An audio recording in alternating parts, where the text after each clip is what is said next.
hear me talking about raised beds all the time. Had some thing of it, dog poop. They're digging up fish bones anyway. But anyway, you hear me talking about raised beds all the time. Love gardening with raised beds. Have kind of let these lie fallow this year. Combination of not having a lot of time, as much time as I normally do for the garden, and also too doing other projects like really trying to get going with Project Fish Bed. But anyway, raised beds are a great way to garden. Let me tell you a quick story. There was a time when people grew a lot of their own foods right in their own backyards. I think upwards of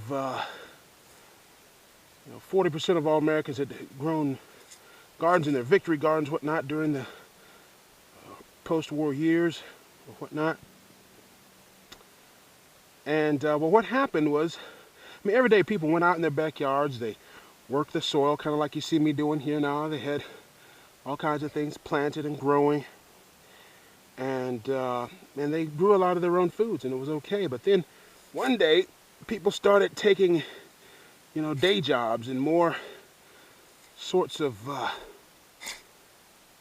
jobs that took them away from their homes. They didn't have as much time to spend in their gardens. And they were making enough money on their day jobs that they could just kind of, hey, forget about it. You could just buy enough food to eat, didn't have to worry about it. And because of that, though a lot of those skills were not passed on. And because of that, you had entire generations who just didn't really ever learn how to garden.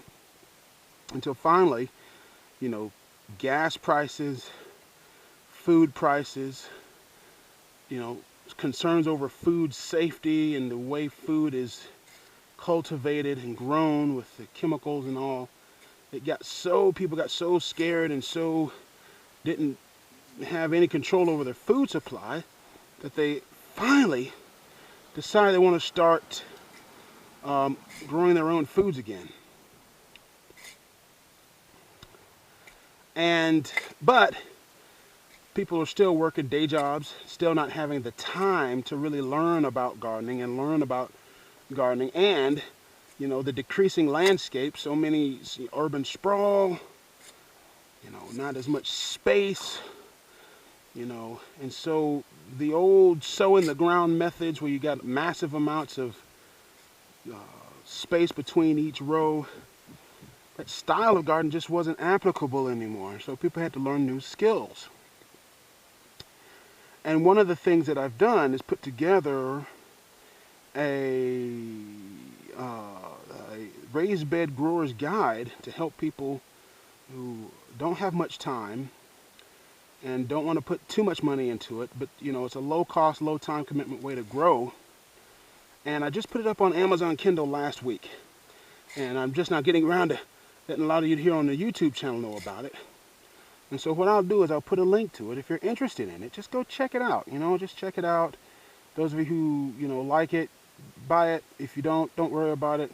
If you if you love what I do here at Greenhorn Gardening, go check it out, and at least leave a comment over there on the Amazon page about the videos here, because the more and more that we do that, the more and more I can bring you more videos.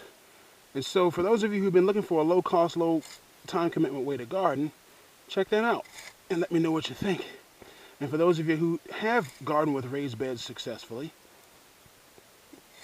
let me know how well you've done this year. And I'm always amazed at how well the soil develops. But anyway, that's just good stuff, folks. Now, I won't keep blabbering here.